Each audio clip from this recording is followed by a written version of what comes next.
धन्यवाद भाईजी। आजच्या कार्यक्रमाला आजच्या धम्म परिषदेला या ठिकाणी सुरुवात झालेली आहे। पूजनीय बदंत चित्तज्योती जे आजच्या या कार्यक्रमाचे उद्घाटक म्हणून या ठिकाणी उपस्थित आहेत, त्यांनी रितसर अशी या धम्म परिषदेला या ठिकाणी उद्घाटन केलेलं आहे आणि या धम्म परिषदेला सुरुवात झालेली आहे। भिक्खू संघाच्या विनयानुसार आजच्या कार्यक्रमाला सुरुवात होत आहे। आजच्या कार्यक्रमाचे मुख्य उद्घाटक म्हणून लाभलेले पूज्य बदंत चित्तज्योती या ठिकाणी स्थानापन्न झालेले आहेत। कार्यक्रमाच्या मुख्य टप्प्याकडे वळूया। कार्यक्रमाला प्रमुख वक्ते म्हणून लाभलेले आचार्य महानागरत्न या ठिकाणी उपस्थित आहेत। व्यावहारिक बुद्ध धम्म असा आज त्यांचा या ठिकाणी विषय आहे। माननीय महानागरत्न यांचा परिचय जर आपण देतो म्हटलं तर फार अथांग असा त्यांचा या ठिकाणी परिचय आहे। बौद्ध धम्मामध्ये विपुल असं लेखन त्यांचं आहे। बौद्ध धम्माबद्दलचा फार गाढा असा अभ्यास त्यांचा आहे। बौद्ध धम्मा यांच्यावर त्यांचं 52 पुस्तकांचं लेखन आहे आणि भिक्खुणी जीवनात सुद्धा त्यांचा फार मोठा असा अभ्यास होता। आजही ते या ठिकाणी त्यांच्या वेगवेगळ्या संस्थेच्या माध्यमातून बुद्ध धम्म जनमानसामध्ये पोहोचवण्याचं काम करतात। जावराबगी या ठिकाणी त्यांचं दरवर्षी या ठिकाणी 10 दिवसाचं शिबिर आयोजित करण्यात असते। चांदूरला सुद्धा फार मोठ्या प्रमाणामध्ये दुःखमुक्तीचे शिबिर या ठिकाणी आयोजित करण्यात आलेले होते। भारतात म्हणजे महाराष्ट्रातच नव्हे तर संपूर्ण भारतभूमीत त्यांचे वेगवेगळ्या पद्धतीनं या ठिकाणी शिबिर हे राबवले जातात। पाली भाषेमध्ये गोल्ड मेडलिस्ट असलेले आणि श्रीलंकेमध्ये ज्यांनी धम्माचा अभ्यास केलेला आहे असे आचार्य महानागरत्न या ठिकाणी प्रमुख व्याख्याते म्हणून लाभलेले आहेत।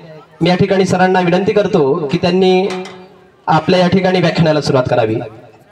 माननीय आचार्य महानागरत्न यांना मी या ठिकाणी पाचारण करतो।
ऐकतो सर नाही तुमच्या पण पहिलं लावलं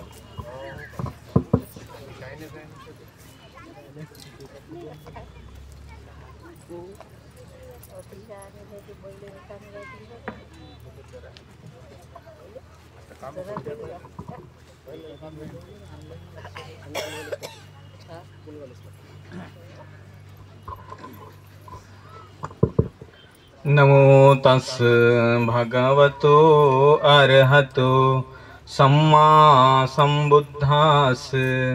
नमो तस् भगवतो अरहतो सम्मा संबुद्धास। नमो तस् भगवतो अरहतो सम्मा संबुद्धास। भगवान तथागत सम्यक संबुद्ध भगवंतांचा सुआख्यात धम्म आणि भगवंतांचा आर्य श्रावक संघ यांना त्रिवार अभिवादन। त्याचप्रमाणे या 2 दिवसीय धम्म परिषदेमध्ये उपस्थित परसखेडा गावातील उपासक उपासिका त्याचप्रमाणे परिसरातील उपासक आणि उपासिका 2 दिवसांच्या या धम्म परिषदेमध्ये आदरणीय पूजनीय भिक्षू संघ याच ठिकाणी धम्मदेसना आणि आशीर्वाद देण्यासाठी उपस्थित झालेला आहे। आयोजकांनी मला या ठिकाणी धम्मदेसना देण्याच्या हेतूने निमंत्रित केलं, त्याबद्दल मी आयोजकाचे आभार व्यक्त करतो। पूजनीय भिक्षू संघाच्या माध्यमाने आपण धम्मदेशना श्रवण करणाराच आहात।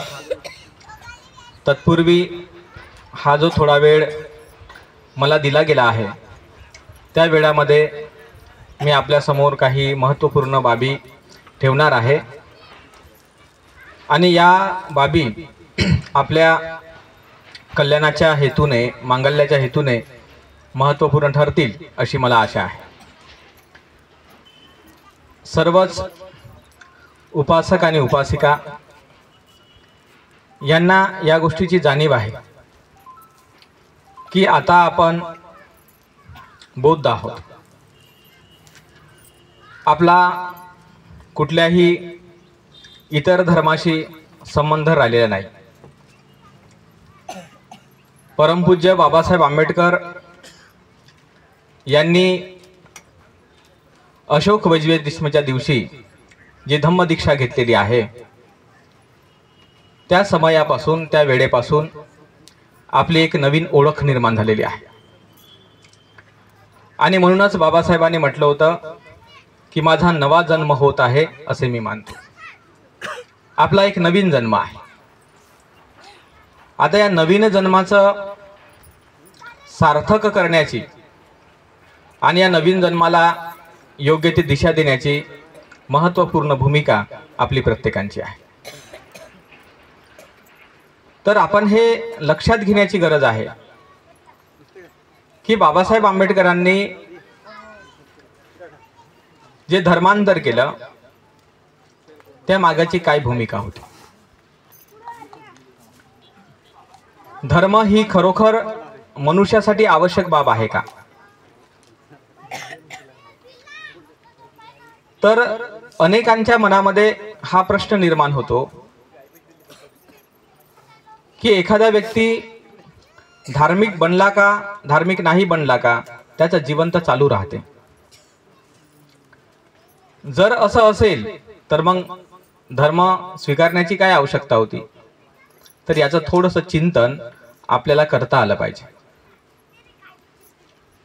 बाबासाहेब आंबेडकरांनी एक पुस्तक लिहिलेलं आहे फिलॉसॉफी ऑफ हिंदुइझम नावाचं, ज्याचा मराठीमध्ये, हिंदीमध्ये पण अनुवाद उपलब्ध आहे।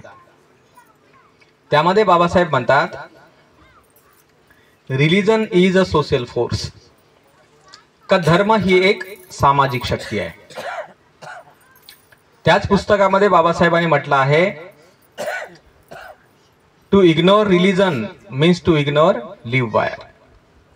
धर्माकडे दुर्लक्ष करणे म्हणजे जिवंत तारेकडे दुर्लक्ष करणे। हा इतका महत्त्वपूर्ण कसा काय विषय आहे? धर्म हा एवढा महत्त्वपूर्ण विषय कसा असू शकतो? ज्यावेळी की बाबासाहेबांनी हे वाक्य वापरलेलं आहे की धर्माकडे दुर्लक्ष करणं म्हणजे जिवंत तारेकडे दुर्लक्ष करणं आहे। यामागील काय कारण आहे? ते कारण समजून घेण्याची आपल्याला खरं तर गरज आहे। धर्म ही अशी बाब आहे जी मनुष्याच्या सामाजिकरणामध्ये मदत करू शकते आणि मनुष्याचं सामाजिकरण फार महत्त्वाची बाब आहे। मग सामाजिकरण म्हणजे काय होते? सोशियलायझेशन म्हणजे काय होते? ज्याला संस्कृतीकरणही म्हणता येते, कल्चरलायझेशन सुद्धा आपण म्हणतो। याचा काय अर्थ होतो?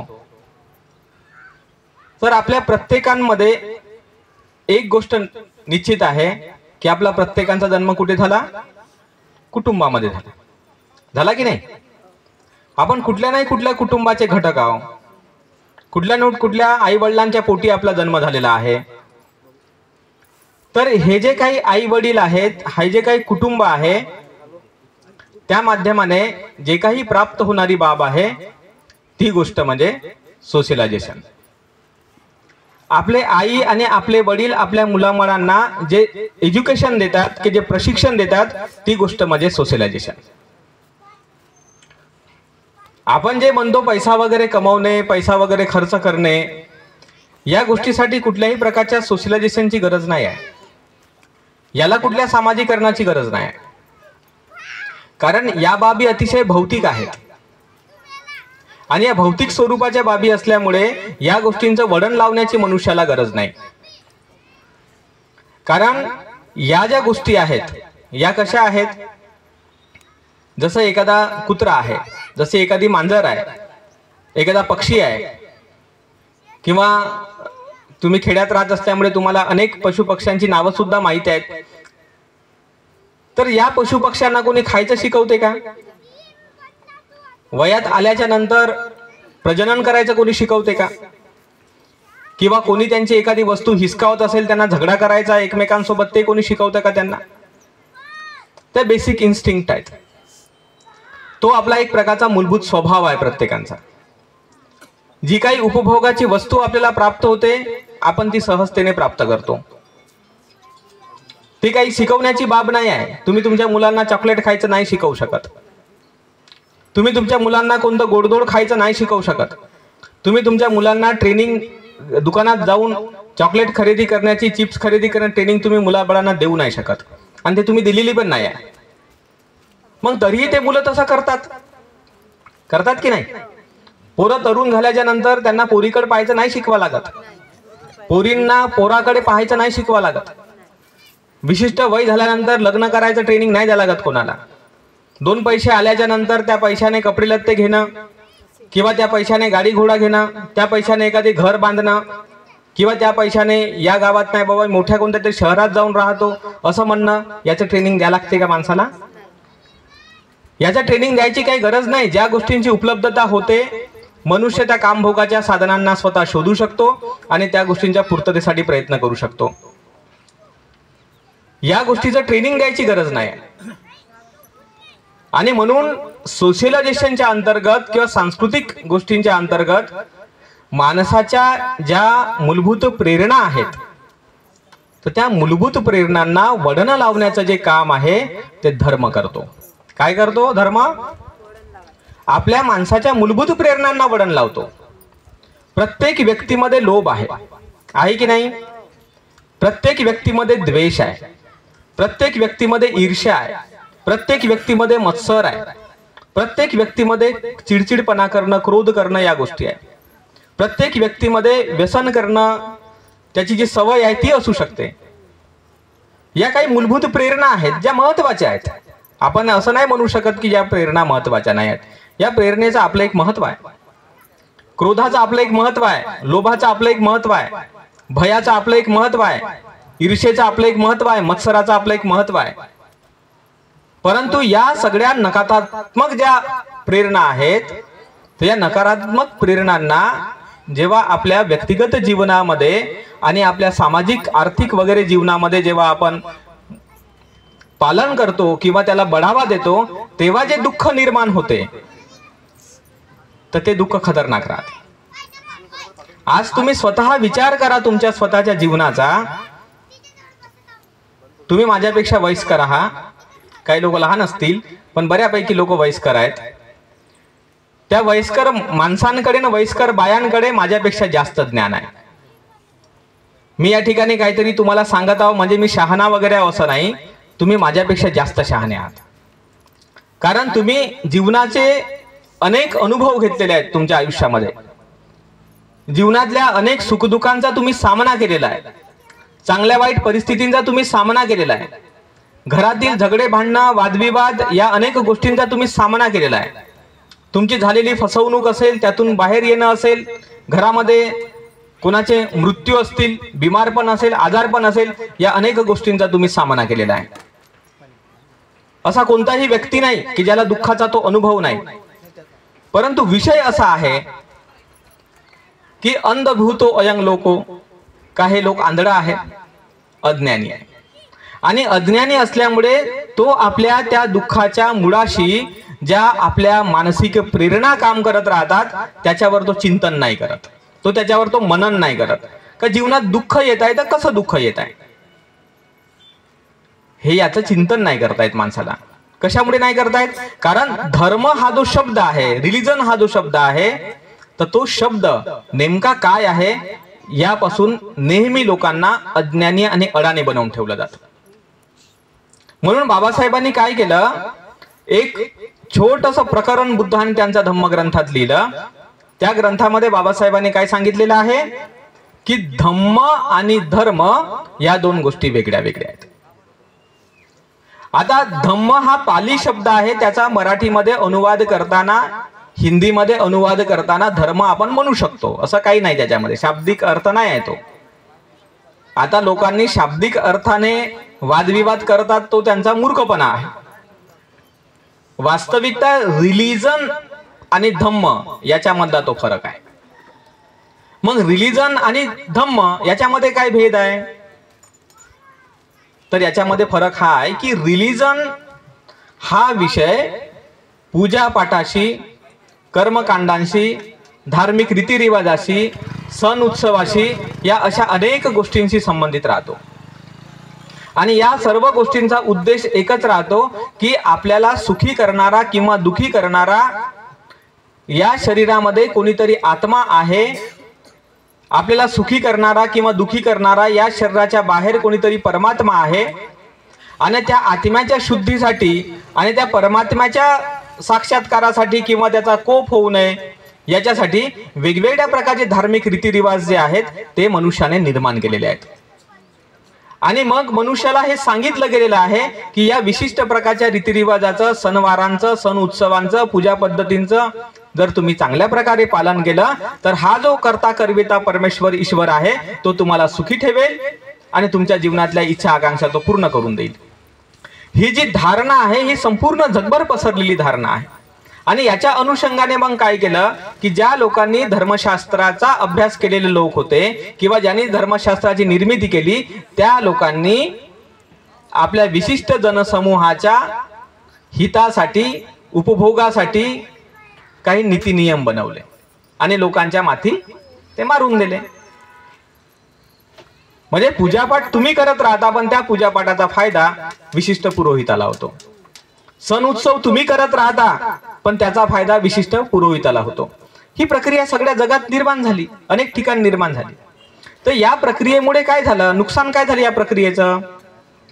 या प्रक्रियेचं नुकसान हे झालं की तुम्ही तुमच्या मूलभूत ज्या प्रेरणा आहेत की ज्या प्रेरणेमुळे तुम्ही कामं करता त्या प्रेरणेकडे तुमचं लक्ष जात नाही. समजलं तुम्हाला? याकडे लक्षच जात नाही आपलं. जसं आता उदाहरणार्थ खेड्यापाड्यांची परिस्थिती आम्ही पाहतो तर खेड्यापाड्यामध्ये व्यसनाधीनता मोठ्या प्रमाणात आहे की नाही? व्यसनाधीनता घराघरामध्ये खर्रे खाणारे लोक, दारू पिणारे लोक, या सगळे लोक आहेत. आता महत्वाचा मुद्दा हा आहे की हे खर्रे खाणारे लोक, हे दारू पिणारे लोक घरामध्ये अनेक प्रकारे तमाशे करत राहतात, स्वतः दुःखी राहतात, इतरांनाही घरच्यांना दुःखी करत राहतात. परंतु हेच लोक जयंतीमध्ये मोठ्या प्रमाणे नाचणारे आहेत. हेच लोक गाण्याचा कार्यक्रम असल्यावर मोठ्या प्रकारे शिट्ट्या मारू मारू त्या गाणे म्हणणाऱ्या माणसाच्या अंगावर पैसेही फेकणारे आहेत. बरोबर आहे का नाही? हेच लोक वेगवेगळ्या प्रकारच्या उत्सवांमध्ये सहभागी होणार आहेत, सणवार साजरे करणारे आहेत. म्हणजे एक धर्म म्हणून जी गोष्ट तुम्ही करता ती तर करतच आहेत ना लोक, पण धर्म म्हणून ती गोष्ट करत असताना तुम्ही तुमच्या मानसिक प्रेरणांना वळण लावलं का? लावलं का वळण? नाही लावलं ना. मग याचा अर्थ बाबासाहेबांनी सांगितलं होतं की धर्म ही सामाजिक शक्ती आहे.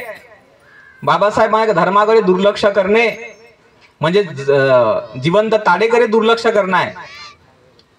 म्हणजे याचा अर्थ आपण समजला पाहिजे की आपण ज्या प्रकारच्या अंधश्रद्धेमध्ये जीवन जगतो, कर्मकांडांमध्ये जीवन जगतो, त्यामुळे आपलं भलं आणि आपलं कल्याण होऊ शकत नाही. परंतु असं जरी असेल तरी तुम्हाला सातत्याने त्या गोष्टींमध्ये गुंतवण्याची यंत्रणा कायम आहे.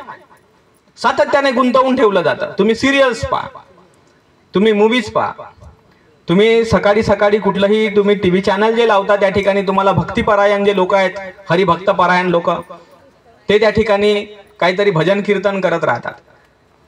त्या प्रत्येक सिच्युएशन मध्ये ते तुम्हाला कोणता सण आला तर त्या सणामध्ये काय केलं पाहिजे ते शिकवत राहतात. कशी पूजापाठ केली पाहिजे ते शिकवत राहतात, कशी देवाची भक्ती केली पाहिजे ते शिकवत राहतात. हे सुरूच राहते आणि आपल्याला असंच वाटत राहते की बाबा रे माझ्या जीवनात जे सुख आणि दुःख निर्माण झालेलं आहे ते कुठल्या तरी अशा शक्तीच्या हातामध्ये आहे, याचे सगळे सूत्र का तिथे मी काही करू शकत नाही. असं वाटत राहते. ही एक प्रकारची अंधश्रद्धा असते. पण आपल्याला तसं वाटत नाही, कारण आपल्याला ओरिजिनल ज्ञान नाही माहित. आणि म्हणून बाबासाहेबांनी या सगळ्या गोष्टींचा विचार करून बाबासाहेबांनी धम्म हा शब्द वापरला. आणि बाबासाहेबांनी स्पष्ट सांगितलं की तुमच्या जीवनामध्ये जे काही दुःख आहे ते माणूस आणि माणसांचं नातं बरोबर नाही म्हणून दुःख आहे. कशामुळे दुःख आहे? दुःख कशामुळे तुमच्या जीवनात? माणूस आणि माणसाचं नातं बरोबर नाही म्हणून दुःख आहे. बायको नवऱ्यासोबत बरोबर नाही वागत, दुःख होईल का सुख होईल? नवरा बायकोला अपमान करून बोलतो, दुःख होईल का सुख होईल? पोरगा बरोबर बापाला बोलत नाही, दुःख होईल का सुख होईल? मग या ठिकाणी जे तुम्ही दुःख अनुभव करता ते नेमके कुठे कसे कुठून आलेले आहेत? कुठल्या ईश्वर परमेश्वराने दिलेले आहेत का ते दुःख? मानव निर्मित आहेत की नाही? मग तुम्ही कल्पना करा, तुम्ही विचार करा का हे दुःख तुमच्या जीवनामध्ये जे आले ते कशामुळे आले? कारण तुमच्या मानसिक प्रेरणांचा तुम्हाला अभ्यास नाही. आहे का मानसिक प्रेरणांचा अभ्यास? आता तुम्ही बाया सगळ्या बसलेल्या, जास्त बाया या ठिकाणी, एक बाई दुसऱ्या बाई बद्दल, दुसरी बाई दुसऱ्या बाई बद्दल, या घरातलं त्या घरातलं काय चाललं याच्या चर्चा करत असेल, त्याला आपण चुगली म्हणतो. तर त्या चुगली करण्याच्या प्रेरणेला ती बाई स्वतः जाणू शकते का की बाबा मी चुगली का करत आहो? बरोबर आहे का नाही? आपण तर करतो, नाही करत अशातला भाग नाही, आपण करतो. पण त्याची प्रेरणा माहित आहे का आपल्याला का आपण का चुगली करत आहोत? लोभ तर करते माणूस, पण लोभ का मी करत आहे एखाद्या गोष्टीचा त्याची प्रेरणा माहित आहे का? अरे जर तुम्हाला त्या गोष्टींची प्रेरणाच माहित नसेल, ते समजतच नसेल, ते लक्षातच आलं नसेल, तर व्यक्ती त्या प्रेरणांना वळण कसं लावेल? लाख कोणी म्हणत असेल का दारू नाही पेली पाहिजे, खरा नाही खाल्ला पाहिजे, व्यसन नाही केलं पाहिजे. अरे लाख तुमच्या म्हणण्याने काही होते का? ते तुमच्यामध्ये जी प्रेरणा जागृत होते खर्रा खाण्याची, दारू पिण्याची, चुगली करण्याची, खोटं बोलण्याची, मारामारी करण्याची, टीका टिप्पणी करण्याची, बदनामी करण्याची, दुसऱ्यांच्या कामांमध्ये नाक खुपसण्याची, अशा वेगवेगळ्या प्रकारच्या ज्या तुमच्यामध्ये प्रवृत्त्या उत्पन्न होत राहतात, तर त्या प्रवृत्त्यांच्या मुळाशी काय काम करत आहे याचं जर तुम्हाला ज्ञानच नसेल तर त्या प्रवृत्त्या उत्पन्न होतील की नाही? होतील की नाही? ज्याप्रमाणे तुम्ही कुठल्याही प्रकारे गवताची पेरणी करत नाही, पेरता का गवत? पण ते येते ना, पाऊस पडला आला, पाऊस पडला आला, पाऊस पडला आला. मशागत कशाची करावी लागते? तुमच्या अन्नधान्याची करावी लागते. गवताची मशागत कोणी करते का? ते तर उगवतच आहे. तशाच सारखं या शरीरामध्ये हे जे काही तुमचे मानसिक प्रवृत्त्या असतात, विकार असतात, तर ते उगवतच असतात, इनबिल्ट असतात. त्याची काही पेरणी नाही करावी लागत, त्याची काही सवंगणी नाही करावं लागत. परंतु याच शरीरामध्ये, याच वाचेमध्ये, याच मनामध्ये जेव्हा चांगले विचार आणायचे असतील तर त्याचं संवर्धन करावं लागते. बरोबर आहे? त्याची पेरणी करावी लागते, त्याचं संवर्धन करावं लागते, त्याच्यासाठी कष्ट करावे लागतात. तर तुम्ही चांगले बनणार की नाही? आपोआप कोणीही माणूस चांगला बनेल का? म्हणून बाबासाहेबांनी म्हटलेलं आहे की धर्म ही जर सामाजिक शक्ती आहे, जर धर्म दुर्लक्षित करता येण्यासारखा नाही, तर हा जो धर्म आहे तो कोणत्या तत्वावर आधारित असला पाहिजे? माणसाचं भलं करणाऱ्या तत्वावर तो आधारित असला पाहिजे. बरोबर आहे का नाही? आणि बाबासाहेबांनी हिंदू धर्म का सोडला मग? कारण तो माणसाच्या, मनुष्य मात्राच्या उत्कर्षाला हानिकारक होता. मनुष्य मात्राला नीच आणि असमान मानणारा होता. याच हिंदू धर्मामध्ये हजारोच्या संख्येने देवदाशा मुरळ्या होत्या की नाही? याच हिंदू धर्मामध्ये करोडोच्या संख्येने अस्पृश्य होते. याच हिंदू धर्मामध्ये या तुमच्यासारख्या स्त्रियांना शिक्षणाचा अधिकार सुद्धा नव्हता. होता की नाही? आणि हे सर्व कोणी केलं होतं? कोणी केलं? धर्माने केलं, धर्माच्या नीतिनियमाने केलं. बरोबर आहे की नाही? सुधरवलं सावित्रीबाई फुलेने तुम्हाला. मी बिघडवलेली गोष्ट सांगत आहो.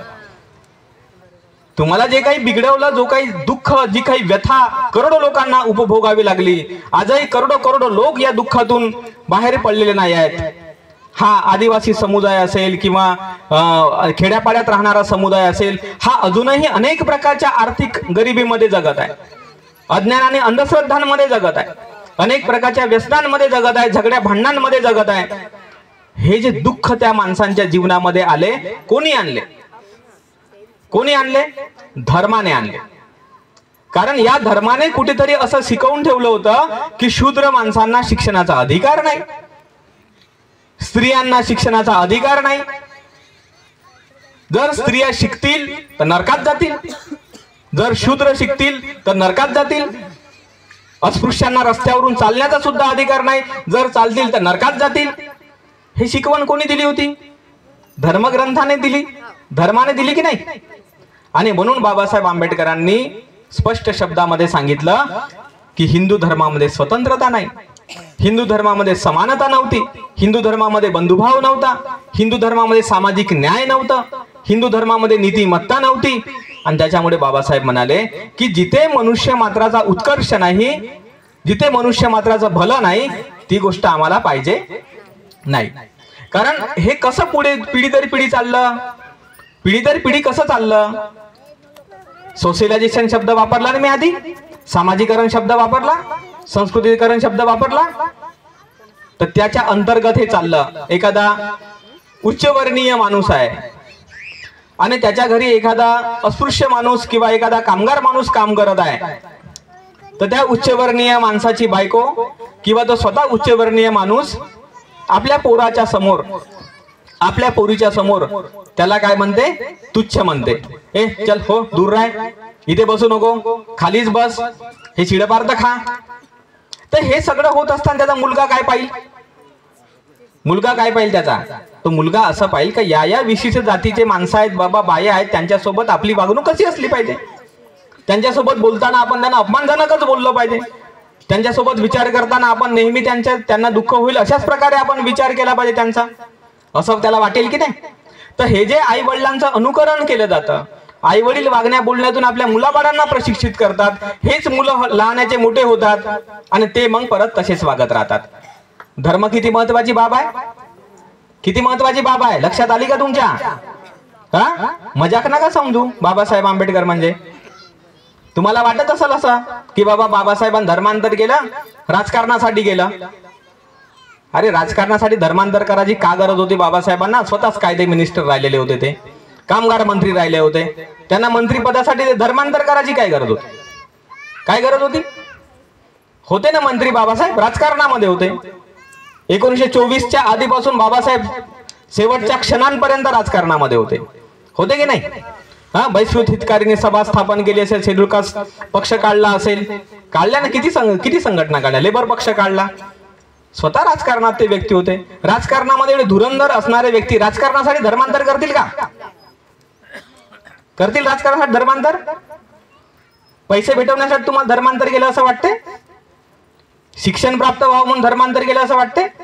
शिक्षण तर धर्मांतर करायच्या आधी बाबासाहेबांनी सुरू केलं, मिलिंद कॉलेज काढून. शिक्षण तर सिद्धार्थ कॉलेज काढून सुरू केलं. पीपल्स एज्युकेशन सोसायटी स्थापन करून बाबासाहेबांनी शिक्षण सुरू केलं. तुम्हाला वाटतं असेल झगडे भांडणं करासाठी धर्मांतर केलं? मग समता सैनिक दल ते आधीच काढलं होतं बाबासाहेबांना. तुम्ही थोडासा विचार करायला पाहिजे की धर्मांतर काय आहे. धर्मांतर म्हणजे पिढी दर पिढी वळण लागण्याची प्रक्रिया आहे. समजलं? पिढी दर पिढी. एका पिढीमध्ये कुठल्याही समाजाला वळण लागू शकत नाही, ते पॉसिबल नाही आहे, ते बिलकुल शक्य नाही आहे. पिढी दर पिढी वळण लागत असते आणि पिढी दर पिढी वळण लागल्यानंतर तो समाज, तो समूह त्या पद्धतीचा बनत जातो. जसं माझ्याच घरचं जर उदाहरण घेतलं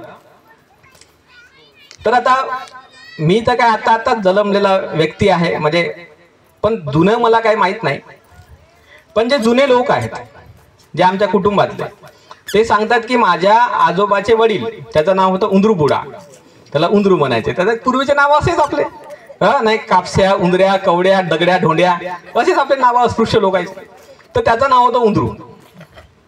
आणि त्यावेळेस मग काय झालं की बाबासाहेब आंबेडकरांचं जे मुकनायक किंवा बहिष्कृत भारत असं जे त्यावेळेस जनता वगैरे जे निघायचे, तर ते गावामध्ये यायचे, एखादी यायचे. मग एखादी आला तर ते एखादाच वाचणारा माणूस राहायचा, लिहिता वाचता येणारा, बाकीचे सगळे तर ऐकणारेच असायचे. मग अशा सिच्युएशन मध्ये ते एका ठिकाणी समाज मंदिर म्हणजे समाजाची जागा आहे, तिथे ते बसायचे आणि मग त्याचं ते वाचन करायचे. एक जण वाचायचा आणि बाकीचे सगळे जण ऐकायचे. मग अशा सिच्युएशन मध्ये हा जो उंदरूबुडा होता थोडासा धडधाकट शरीर यष्टीचा होता. मग याने पहिल्यांदा देव वगैरे हा जो काही प्रकार आहे तो फेकून दिला जुन्या काळात. आणि मग काठी बिठी धरून घुंगरं बिंगरं त्याच्या काठीला राहायचे आणि तो थोडासा विद्रोही टाईपचा माणूस बनला. हा की नाही बाबा, आता बाबासाहेबांनी आपल्याला सांगितलं हे नाही करायचं आहे, ढोराची मटण नाही खायची आहे, ढोरं ओढायचे नाही आहेत, खराब कपडे वापरायचे नाही आहेत, आपले धंदे आपण निर्माण केले पाहिजे, पोराबारांना शिकवलं पाहिजे. हे जे काही वक्तव्य जे काही त्या पेपरामध्ये यायचे ते कानामध्ये भरायचे आणि तेवढे डोक्यामध्ये शिरायचे तेवढंच त्याने केलं. फार काही समजायचं नाही, अडाणी लोक होते. तर माझ्या त्या पड आज्याने म्हणजे आजोबाच्या वडिलांनी आज्यांना शिकवलं, चारही आज्यांना शिकवलं. जास्त नाही शिकवू शकले ते, कारण तेव्हा शाळा नव्हत्या, अस्पृश्यांना शाळेत येऊ देत नव्हते. मग कोणी दुसरा वर्ग शिकले, कोणी चौथा वर्ग शिकले आणि एक आमचा आजा 7वी पर्यंत शिकला आणि दुसरा आजा 5वी पर्यंत शिकला. तर बाबासाहेबांनी जे एक संविधानामध्ये तरतूद करून ठेवली होती की आमच्या मागास वर्गामधील जे लोक आहेत तर त्या लोकांना नोकऱ्या पाण्या भेटल्या पाहिजे, प्रावधान होतं तसं. मग जो शिकल त्याला नोकरी भेटतच होती, घरी येत होते लोक न्यासाठी त्याला पकडू पकडू. तर हे 2 आजे शिकल्यामुळे घरी आले लोक, म्हणले का बाबा तुम्हाला चला नोकरीवर, 4थी पास झाले, चलो. दोघांना नोकऱ्या लागल्या, 2 जण आपलं छोटे मोठे काम करून जगले. म्हणजे आजाच्या वडिलांनी ही एक सुरुवात केली, अंधश्रद्धा सोडण्याची, देवी देवता सोडण्याची, चुकीच्या गोष्टी सोडण्याची, मुलांना शिक्षण देण्याची सुरुवात कोणी केली? आजाच्या वडिलांनी. त्याच्या आधी नव्हतं, अडाणी सगळे लोक, बेवकूफ लोक, काही कामाचे नाही ते लोक. पण नंतर मग त्यांना वाटलं की आपले पोरं शिकले पाहिजे, मग त्यांचे पोरं शिकले. आता त्यांचे पोरं समजा आम्ही, बरोबर आहे का नाही, ते आजे खतम झाले आता सगळे, आज आम्ही उच्च शिक्षित आहोत. हा आहे का नाही? मग हे आमचं जे उच्च शिक्षण जे भेटलं ते कशामुळे भेटलं? शिक्षणामुळे. म्हणजे जे भेटलं ते कशामुळे? सोशलायझेशन. म्हणजे हा जो पिढी दर पिढी आपले वडील किंवा आपली आई आपल्याला कडून अशी अपेक्षा करते, आजी आजोबा आपल्याकडून अपेक्षा करते की बाबा रे आपण आता बौद्ध बनलो. माझे आजोबा गेले होते धर्मांतराला चंद्रपूरला, जवळ पडायचं, पाय पाय पाय पाय गेले बैलगाडीने वगैरे. हा तर तेव्हा जे त्या लोकांनी ऍक्सेप्ट केलं की आम्ही आता बौद्ध आहोत आणि आम्ही बौद्ध असल्यामुळे आता कोणत्या देवी देवतांची पूजा नाही करू शकत, सणवारा नाही करू शकत, कुठल्या ब्राह्मणांच्या हातून कोणते कर्मकांड नाही करू शकत. बाबासाहेबांनी आम्हाला सांगितलं की यामध्ये तुम्ही पडायचं नाही, पंचशिलाचं पालन करा, वंदना म्हणा, पूजा म्हणा, विहारांमध्ये जा. तर आमच्या गावामधलं बुद्ध विहार 1974 ला बनलेलं आहे, माझ्या जन्माच्या आधी. म्हणजे विचार करा तुम्ही, हे जे परिवर्तन जे आलं, हे विचारांमध्ये परिवर्तन, हे वागण्यांमध्ये परिवर्तन, बोलण्यामध्ये जे परिवर्तन पिढी दर पिढी कशामुळे आलं? धर्मामुळे आलं की नाही? विचारामुळे आलं की नाही? पैसे नव्हते. तुम्ही असा नका विचार करू फाय पैसे, बिलकुल पैसे नव्हते त्यांच्याकडे. कोणाकडे पैसे होते? तुमच्या तरी गावामध्ये तुम्ही निरीक्षण करा तुमच्या पिढ्यांचं. तुमच्या आजी आजोबाला आठवा, त्यांच्या आजी आजोबाला आठवा, तुमच्याकडे होते का पैसे? पैसे नव्हते. पण जो विचार बाबासाहेब आंबेडकरांनी आपल्या मनामध्ये टाकून ठेवला तर त्या विचारामुळे आपली उन्नती झालेली आहे. हा पैसा जो आपल्याकडे आला, चांगलं जीवन जे आपल्याकडे आलं, ते विचारामुळे आलेलं आहे. तो विचारच जर आपल्या मनामध्ये टाकला नसता तर आज आपल्याला चांगलं वळण लागलं नसतं. मी तुम्हाला अगदी थोडीशी 1-2 वर्षाच्या आधीची गोष्ट सांगतो. जास्त काही होईल तर सांगा बरं, मला थांबवा म्हणून, मी पटकन थांबवतो. तर मी आता या 2 वर्ष आधी इथे गेलो होतो, भाज्या लेणी आहे ना, कारले भाज्या लेणी, पुण्यामध्ये, पुणे जिल्ह्यामध्ये आहे. तर तिथे लेणी पाहण्यासाठी माझी पत्नी, मी आणि आमचा छोटा बेबी आणि काय आमचे मित्र गेलो होतो. आता तिथे एकविरा देवीला बसवलेला आहे, त्या लेणीच्या बिलकुल समोरच. मग आम्ही कसे बसे चढलो, तिथे आम्ही निरीक्षण केलं, त्या लेण्या वगैरे पाहिल्या. तर अतिशय श्रीमंत लोक, जे अतिशय 4 व्हीलर गाडीमध्ये चांगले गोरे गोमटे स्मार्ट लोक, त्यांच्याकडे आयफोन वगैरे जे आपण म्हणतो अशा अनेक चांगल्या गोष्टी. आणि ते कोंबडी असते ना, कोंबडी अशी आपली गावठीवाली, ते असं दिलं पकडून त्या देवदीला असे दाखवायचे आणि असे दाखवून तिची बली करायला न्यायचे. ही घटना 2 वर्षाच्या आधीची आहे. आज तुम्ही मला सांगा का एवढ्या महाराष्ट्रामध्ये जो कोणी बौद्ध समाज आहे, गरीब असतील बिचारे, सामान्य लोक असतील, खेड्यापाड्यात राहणारे असतील, पण एकतरी बौद्ध माणूस अडाणी आणि बेवकूफ बौद्धाबद्दल नाही बोलत, ज्याला थोडस तरी बाबासाहेबाबद्दल माहिती आहे का हे आपले गुरु आहेत बाबा, किंवा आपले मार्गदर्शक होत, किंवा हे आपले पिताजी होत, असं ज्याला तरी वाटते एखाद्या माणसाला किंवा बाईला, अशी कोंबडी धरून कधीतरी जाऊन कापल का कोणत्या देवाला? तुमच्या तरी गावात कधीतरी कोणती तरी कोंबडी कापली का?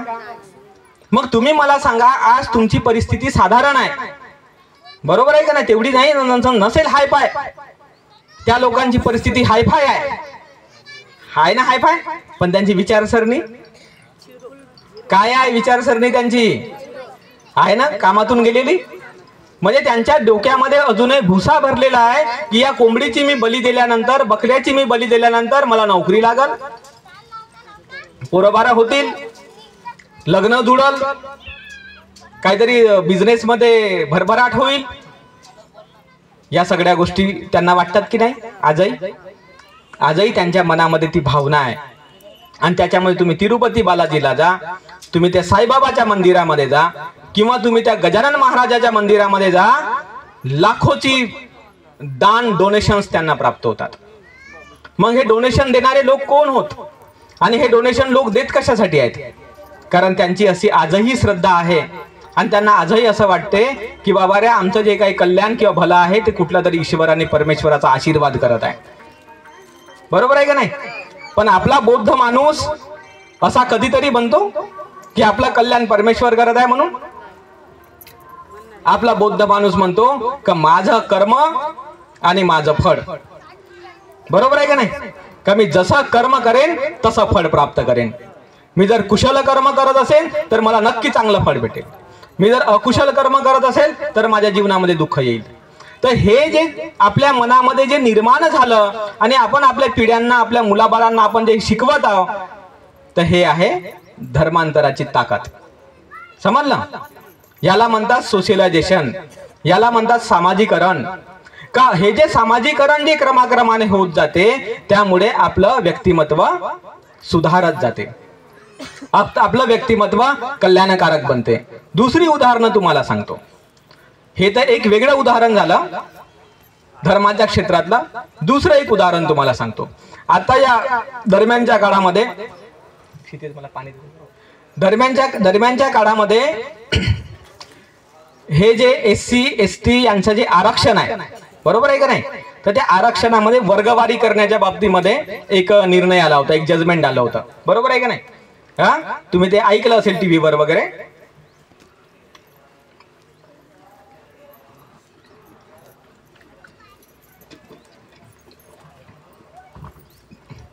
तर ते जेव्हा जजमेंट आलं होतं तर त्या जजमेंटच्या विरोधामध्ये नागपूरमध्ये थोडा काही मोर्चा काढला गेला होता. आता हे अलीकडची गोष्ट आहे बरं, बिलकुल फार काही लांबची गोष्ट नाही, हे 2-3 महिन्याचाच कालावधी झाला. आता त्यामध्ये SC आणि ST या दोन प्रवर्गाचा उल्लेख आहे. महाराष्ट्रामध्ये SCच्या अंतर्गत 59 जाती आहेत. किती जाती आहेत? 59 जाती आहेत. महार जात त्यापैकी एक आहे, म्हणजे 58 जाती या दुसऱ्या आहेत, अन्य आहेत. आणि STच्या अंतर्गत सुद्धा अनेक जाती आहेत. परंतु जेव्हा मोर्चा झाला तर त्या मोर्चामध्ये कोणाचं योगदान जास्त दिसलं? या बौद्धांचं, बाबासाहेबांना मानणाऱ्या लोकांचं. हा फरक आहे, बाबासाहेब आंबेडकरांच्या विचारांचा हा फरक आहे, धर्मांतर करण्याचा हा फरक आहे. कारण बाबासाहेबांनी ही आपल्याला ट्रेनिंग दिली का अन्याय कुठेही होत असेल तुम्ही त्याचा प्रतिकार केला पाहिजे. दुःख कोणत्याही माणसांना, बायांना होत असू दे, त्याच्यासाठी तुम्ही मुक्तीसाठी प्रयत्न केला पाहिजे. ही शिकवण बाबासाहेबांची आहे. आणि म्हणून आपलं मन त्या लोकांसाठी झटते. आपल्याला वाटते का बिचारे दुःखी आहेत, चला आपण त्यासाठी काहीतरी करू. ते आपल्या जवळ करोत अथवा न करोत, पण आपण मात्र त्यांना आपलं समजतो. आदिवासींना आपण आपलं समजतो, OBCंना आपण आपलं समजतो, बंजारा लोकांना आपण आपलं समजतो. हर प्रवर्गातल्या लोकांना आपण आपलं समजून त्यांच्या भल्यासाठी काहीतरी करतो. आज लक्ष्मण माने साहेबांनी धर्मांतर केलं की नाही? त्या लक्ष्मण मानेच्या संपूर्ण समाजाला आपल्या बौद्ध समाजाने स्वीकारलं, त्याला मोठं केलं. लक्ष्मण गायकवाड साहेबांना आपल्या लोकांनी मोठं केलं. साळुंके सारख्या माणसाला आपल्या लोकांनी मोठं केलं. पुरुषोत्तम खेडेकर सारख्या माणसाला आपल्या लोकांनी मोठं केलं की नाही? हनुमंत उपरे सारख्या माणसाला आपल्या लोकांनी मोठं केलं, त्यांना भाषणात स्टेज उपलब्ध करून दिला, भाषणांसाठी त्यांना बोलवलं, मोठं केलं. कारण आपल्या समाजातल्या लोकांना ही शिकवण आहे भगवान तथागतांची आणि बाबासाहेबांची, की तुम्ही लोकांचं दुःख दूर केलं पाहिजे, लोकांच्या अडचणी दूर केल्या पाहिजे, लोकांच्या जीवनातला अन्याय दूर केला पाहिजे. फरक पडला की नाही विचारांचा? म्हणून बाबासाहेब म्हणाले की धर्म ही सामाजिक शक्ती आहे. तुमचा धर्म जसा असेल, तुमच्या डोक्यामध्ये जसा विचार असेल, तसंच समाजाला वळण लागत असते.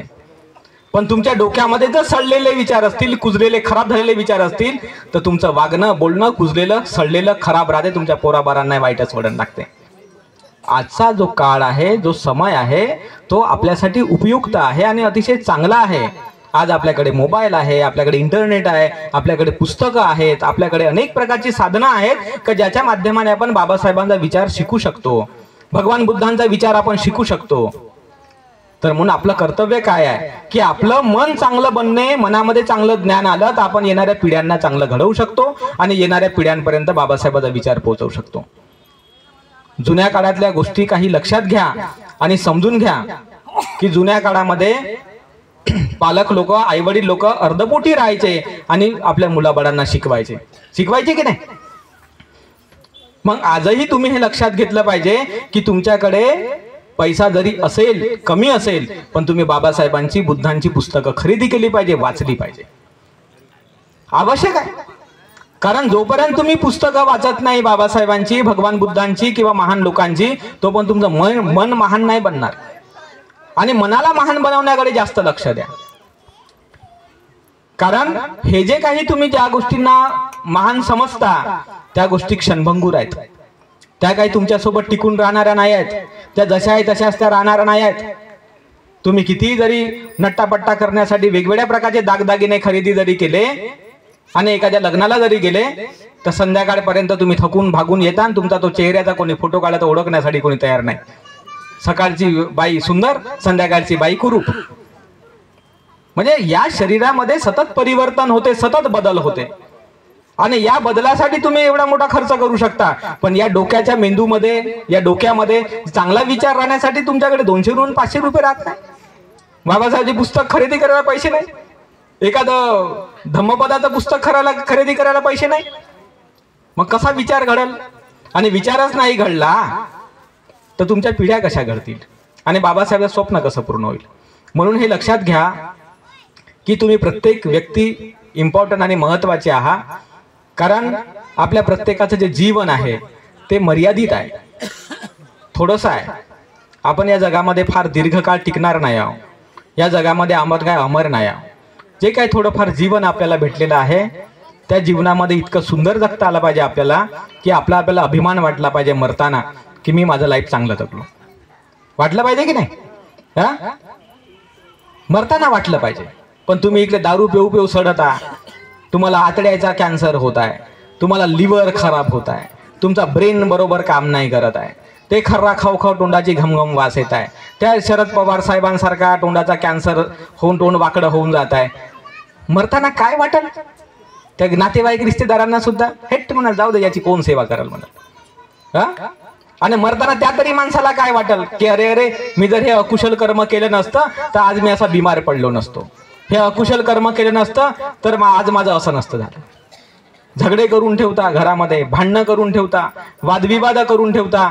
जेव्हा बिमार पडता तेव्हा तुमचा नातेवाईक तुमच्या सोबत राहत नाही, सख्खा माणूस तुमच्या सोबत राहत नाही. तेव्हा ढरढसा तुम्हाला मग रड येते का नसता झगडा केला तर बरं झालं असतं, नसतं मन दुखवलं तर बरं झालं असतं, नसती विधभर जमिनीसाठी झगडलं असतं बरं झालं असतं, असं तेव्हा वाटते. पण तेव्हा वाटून काय फायदा? त्याच्यापेक्षा आधीच तुम्हाला जागृत राहता आलं पाहिजे की नाही? आधीच तुम्हाला ही गोष्ट समजली पाहिजे की नाही की भगवान तथागत सम्यक संबुद्ध एवढे मोठे महान व्यक्ती जेव्हा सांगत आहेत की भिक्षूंनो, लोभ हा दुःख आणणारी गोष्ट आहे, द्वेष हा दुःख आणणारी गोष्ट आहे, मोह हा दुःख आणणारी गोष्ट आहे, आणि तुम्ही स्वतःला शहाणे समजता. मग तुम्हाला असं वाटतंय का मी हत्या केलं तरी चालल, मी चोरी केली तरी चालल, व्यभिचार केला तरी चालल, खोटं बोललं तरी चालल, व्यसन केलं तरी चालल, म्हणजे बुद्धांपेक्षा महान? म्हणजे बुद्ध जेव्हा सांगत आहेत का याचा भंग झाला का गेले तुम्ही कामातून दुःख येणारच आहे, आणि तुम्ही म्हणत आहे का नाही मी करूनच पाहतो ना, करूनच पाहतो ना. मग का पहा करून? विषयाची परीक्षा घ्या. आणि दुःखी व्हा. तुमच्या जीवनातल्या दुःखाचं तुम्ही निरीक्षण करायचं शिका. घरात कुटुंबात राहत असताना तुमच्या वागण्या बोलण्याच्या प्रभावांचं निरीक्षण करायचं शिका, की कोण कसा बोलला तर काय परिणाम येतो, कोण कसा वागला तर काय परिणाम येतो, कोणाच्या मनात कोणत्या भावना चालल्यावर काय परिणाम येतो. या सगळ्या गोष्टींवर तुम्ही चिंतन करण्याचं जर शिकले तर तुम्हाला लक्षात यायला लागेल की तुमच्या मनाची जशी प्रेरणा आहे तसं तुमचं जीवन बनत आहे. तुम्ही कल्पना करा बरं, थोडीशी, जास्त नका, थोडीशी कल्पना करा की बाबासाहेबांसारखे महान व्यक्ती अतिशय प्रतिकूल परिस्थितीमध्ये होते. त्यांची काय अनुकूल परिस्थिती होती का? अतिशय प्रतिकूल परिस्थिती होती, नकारात्मक परिस्थिती होती. पण त्या नकारात्मक आणि अनुकूल परिस्थितीमध्ये सुद्धा ते तरुण गेले. कशाच्या भरोशावर गेले तरुण? त्यांच्या मेंटॅलिटीच्या भरोशावर, त्यांच्या मानसिकतेच्या भरोशावर ते तरुण गेले. कारण त्याच्या वडिलांनी त्यांना प्रशिक्षण दिलं होतं. त्यांच्या वडिलांनी सांगलं होतं की बाबा रे, शिक्षणाशिवाय तुझ्याकडे काही उपाय नाही, चारित्र्याशिवाय काही तुझ्याकडे उपाय नाही. तू तुझं चारित्र्य घडव, तुझं शिक्षण घडव. आणि तू शिक्षण, चारित्र्य आणि सद्बुद्धी जर विकसित जर केली तर तुला कोणी हरवू शकणार नाही. आम्हाला ज्या लोकांनी शिक्षणाचा अधिकार दिला नाही, एक दिवस असा येईल का तेच लोक तुला मानायला लागतील. कशामुळे घडलं ते? आज आपण पाहतो आपल्या कुटुंबामध्ये काही तेवढं दारिद्र्य नाही आहे, चांगले दिवस आहेत आपले. आज तुम्हाला 2 वेळचं खायला भेटते. कोणते पोरं आपले पोरी नग्न अवस्थेमध्ये फिरत नाहीत, त्यांना 2 वेळचे कपडे भेटतात. तरुण मुलगा झाला, मुलगी झाला, त्याला लोक, मायबाप लोक कर्ज काढून कसना बाईक घेऊन देतात. मुली बाळींना शिक्षणासाठी शहरांमध्ये टाकतात. आज तुमच्याकडे कोणती अशी वाईट परिस्थिती आहे? आज परिस्थिती चांगली आहे, पण विचार जर समजा तुमचे चांगले नसतील तर या परिस्थितीचा तुम्ही सदुपयोग करण्याच्या ऐवजी या परिस्थितीत तुम्हाला दुरुपयोग करताना दिसेल. आणि या दुरुपयोगामुळे काय होईल?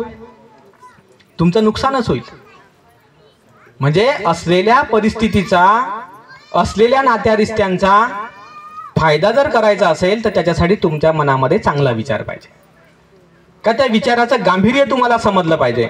आणि म्हणून आम्ही काय केलेलं आहे, सातत्याने या गोष्टींवर भर दिला की माणसाच्या मनाला प्रशिक्षित व्हायचं असेल तर त्याला योग्य ट्रेनिंग भेटलं पाहिजे. म्हणून आम्ही ध्यान शिबिर घेत असतो, ऑनलाईन वेगवेगळ्या प्रकारचे क्लासेस घेत असतो. माझी बरीचशी पुस्तकं या ठिकाणी मी दिलेली आहेत. ती पुस्तकं आम्ही लोकांमध्ये पोहोचवत असतो की तुम्ही वाचा, अभ्यास करा, तुमच्या मनाला घडवा. तुमच्या तरुण पोरांना, पोरींना, लहान मुलांना, मुलींना हे चांगल्या प्रकारचं असं वळण लावा. कारण एकमेव शक्ती जर कोणाकडे असेल तर ते माणसाचं मन. भगवान तथागतांनी काय सांगितलं की एखाद्या माणसाचं मन जर चांगल्या मार्गावर असेल तर आई वडील, नातेवाईक, रिश्तेदार जेवढं त्याचं कल्याण करू शकत नाहीत त्यापेक्षा जास्त कल्याण त्याचं चांगलं मन करते. पण एखाद्या माणसाचं मन वाईट मार्गामध्ये जर असेल तर माता पिता जेवढं त्याचं नुकसान करू शकत नाही त्यापेक्षा जास्त नुकसान त्याचं ते वाईट मार्गावर गेलेलं मन करते. मग भगवान बुद्ध खोटे आहेत का? आज तुम्ही तुमच्या घरात पहा, तुमच्या दारात पहा, एखाद्या पोराला दारूचं व्यसन लागलं आणि तो त्या व्यसनांमध्ये पडला, झगडे भांडणं करायचं व्यसन लागलं, चोऱ्या मारा करायचं व्यसन लागलं, तो त्याच्यामध्ये पडला तर आई वडील जास्तीत जास्त त्याला शिव्या देईल. बरोबर आहे का नाही? आई वडील काय कराल? शिव्यात देईल ना. आई वडील जास्तीत जास्त 1-2 थापडा मारून देईल. आई वडील एवढंच करू शकते. नातेवाईक काय कराल? अरे तू असं वागरे, तसं वागरे, असं काहीतरी बडबड कराल. पण तो त्या दारूच्या व्यसनामुळे त्याचं लिव्हर खराब झालं तर हा जो काही त्याला परिणाम आला तो आई वडिलांनी दिलेल्या शिव्यांपेक्षा मोठा आहे का लहान आहे? हा? एखादी चोरीमारी करताना, कोणत्या पोरीबारीची छेड करताना पोलिसांनी पकडून जे 2-3 दिवस जेलमध्ये ठेवून रट्टे दिले तर ते रट्टे मायबापान दिलेल्या थापडीपेक्षा मोठे आहेत का लहान आहेत? मग वाईट मार्गावर गेलं मन जास्त दुःख आणते का कमी दुःख आणते? हा? मग तुम्ही समजून का घेत नाही?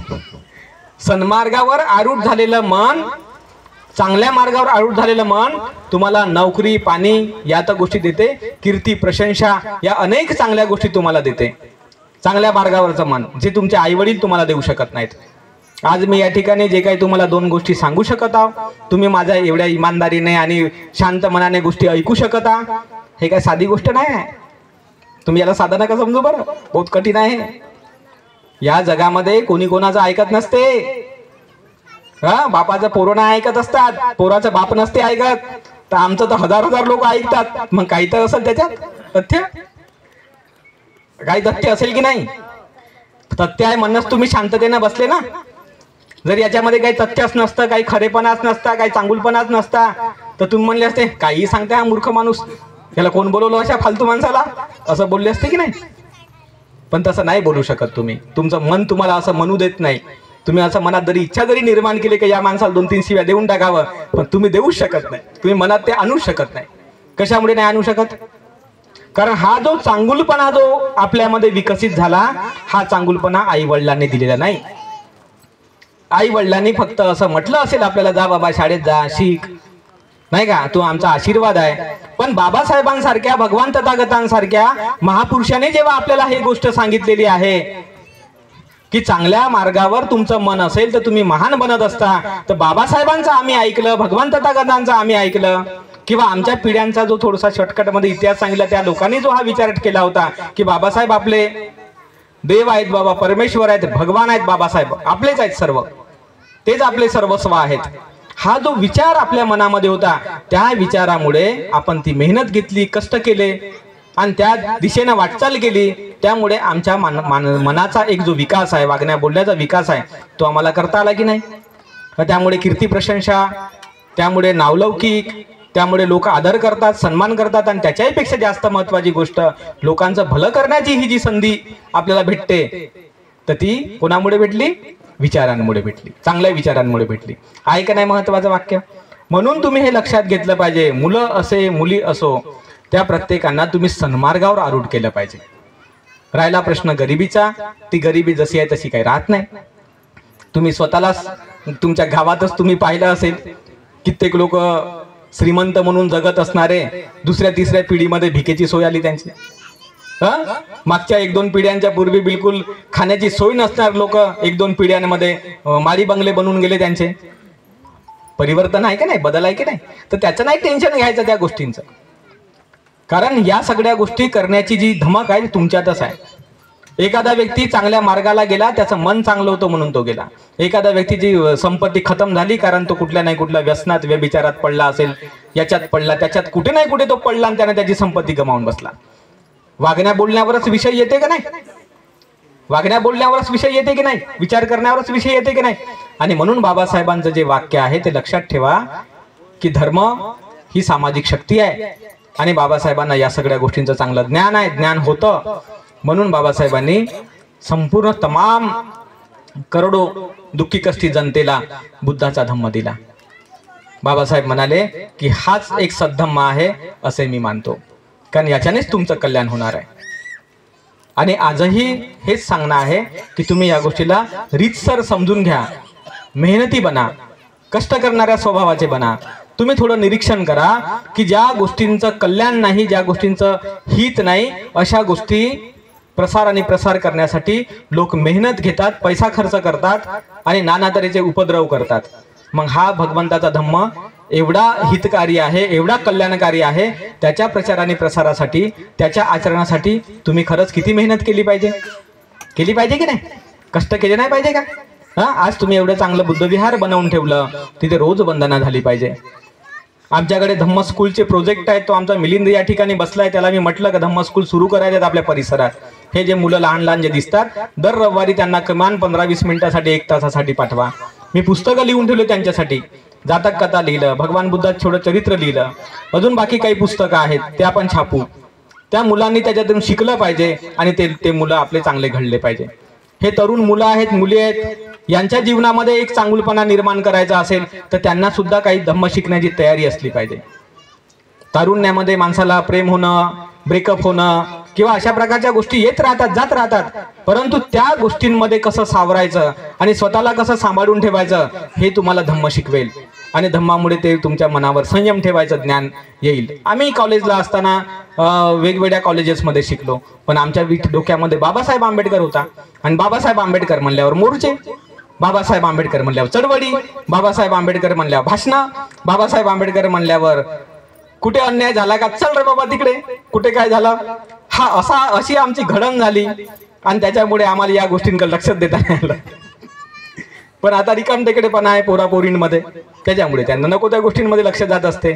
मग तुम्हाला हे त्यांना शिकवा लागल की बाबा रे, तुमचं आयुष्य महत्वाचं आहे, तुम्हाला हे शिकवा लागल की तुमच्या आयुष्याला व्यर्थ घालवू नका. हे दिशा आहे आपल्याकडे, हा आपल्याकडे एक ध्येय आहे, आपल्याकडे एक उद्देश आहे, आपल्याकडे एक गोल आहे आणि त्या गोल पूर्तीसाठी तुम्ही झटलं पाहिजे. खाणं पिणं उठणं बसणं राहणं या तात्कालिक गोष्टी आहेत, तात्पुरत्या आहेत, थोड्या वेळापुरत्या आहेत. पण जे स्वप्न असते आपलं बाबासाहेबांचं ते आपल्या आयुष्यभरासाठी कामी पडणार आहे. तर आपल्या मुलांना मुलींना तुम्ही स्वतः सुद्धा या चांगल्या वळणावर जर गेलात तर बाबासाहेब आंबेडकरांनी धम्मदीक्षा दिलेली आहे आपल्या सर्वांना, तर त्याचं सार्थक झालं असं म्हणता येईल आणि त्या धम्मदीक्षेचा आपल्याला लाभ झाला असं आपल्याला म्हणता येईल. तर या पद्धतीने आपण हा विषय जर थोडासा लक्षात घेतला तर नक्कीच आपल्या भल्याचा आणि कल्याणाचा राहील अशी मला आशा आहे. या ठिकाणी आयोजकांनी मला बोलण्यासाठी भरपूर असा वेळ दिलेला आहे किंवा दिला. आता मी या ठिकाणी थांबतो आणि जे काही आयोजक मंडळी आहे त्यांना याबद्दल मी धन्यवाद व्यक्त करतो, सर्वांप्रती मंगलकामना व्यक्त करतो. या ठिकाणी आदरणीय पूजनीय भिक्षू संघ आलेला आहे, त्यांचेही उपदेश या ठिकाणी आपल्याला होणारच आहेत आणि अतिशय उत्तम प्रकारे धम्म देसना होणार आहेत, तेव्हा त्यांचंही आपण धम्म श्रवण कराल अशी मी आपल्यासमोर मनोकामना व्यक्त करतो. त्याचप्रमाणे माझी या ठिकाणी काही पुस्तकं पण आणलेली आहेत मी, तर ज्यांना जसं जसं शक्य होईल तसं तुम्ही ते खरेदी करू शकता आणि खरेदी करून तुम्ही अभ्यास करा. तर सर्वांप्रती मी मंगलकामना व्यक्त करतो. भवतु सब्ब मंगलं, भवतु सब्ब मंगलं, भवतु सब्ब मंगलं.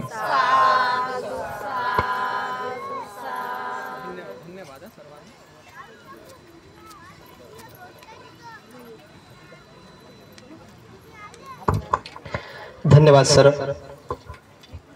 सरांनी अतिशय चांगल्या पद्धतीनं